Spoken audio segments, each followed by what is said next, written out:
Alors nous sommes toujours dans notre lecture des épîtres pastorales. La fois dernière, on a parlé de la première à Timothée, Tite, et maintenant on va parler de la deuxième à Timothée. Alors elle est un tout petit peu différente des autres.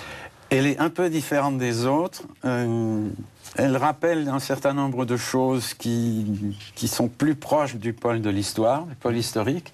Et du coup, on s'interroge sur certains passages. Mais alors, si vous voulez, cette épître, elle a surtout valeur de testament.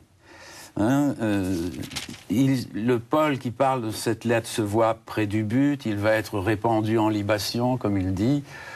Donc c'est une sorte de testament spirituel, même s'il n'est pas de lui, comme on a dans le milieu juif les testaments des 12 patriarches, ça n'a jamais été les patriarches qui les ont écrits. Mais c'est intéressant le début.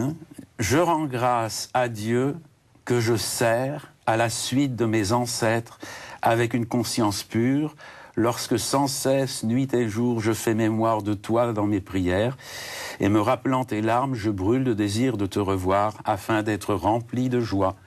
J'évoque le souvenir de ta foi sans détour qui est en toi, foi qui d'abord résida dans le cœur de ta grand-mère, etc. Là, très beau. C'est un texte très beau. C'est très beau. Et là, il invite Timothée à prendre, comme il dit, sa part de souffrance. Et là, on va retrouver ce qu'on a pu voir dans la deuxième lettre aux Corinthiens, à savoir la place de la croix dans le témoignage d'un apôtre.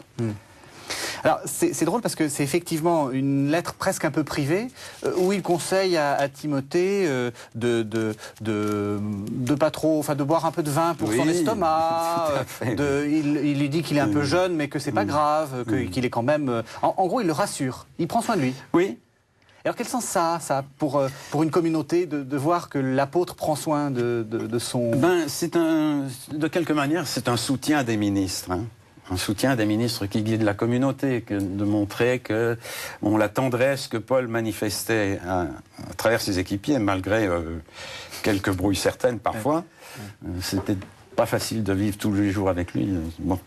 Mais donc il veut transmettre ce sens de l'équipe pastorale, je dirais. C'est ça quand même qu'il y a derrière, à insister tellement sur le soin qu'il faut prendre de quelqu'un comme Timothée. Oui. Est-ce que c'est un peu la succession apostolique quand, par exemple, le pape actuel se recommande de Pierre? Est-ce que c'est un peu cette idée-là? C'est cette idée-là. Encore une fois, donc on a encore une diversité d'églises, de courants d'églises, les unes se réclamant vraisemblablement de Pierre, de manière plus nette, et puis les églises qui se réclament de Paul. Et donc, encore une fois, qui, à travers ces pastorales, trouve une actualisation du message de Paul disparu. Alors, il y a aussi une grande mise en garde contre les erreurs. Oui. Alors, c'est quoi l'erreur? C'est très difficile à démasquer. C'est très difficile à démasquer. C'est-à-dire, certains chrétiens, sans doute, reviennent au judaïsme, plus qu'à la foi chrétienne. Et puis, ce qui devient en quelque sorte hérétique, c'est que certains ne vont, alors pour parler en grands termes techniques, ne vont pas jusqu'à une haute christologie. C'est-à-dire que leur foi en Jésus, elle n'est pas encore suffisamment profonde.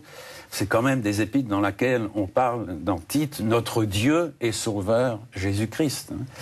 Donc il y a sans doute des gens qui ne vont pas jusque-là et qui, du coup, perturbent la foi des autres croyants. Je pense que c'est ça. Et lui défend cette christologie haute. Oui. Oui. En gardant les racines historiques, puisque dans la deuxième Timothée, il va faire appel au témoignage que Jésus a rendu devant Pilate. C'est assez rare. Donc, à la fois, il l'enracine dans l'histoire, et en même temps, c'est un évangile qui prend maintenant tout le plan de Dieu et de son Christ. Okay.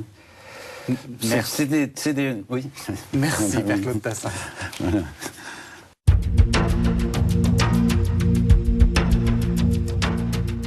Hors les murs vous en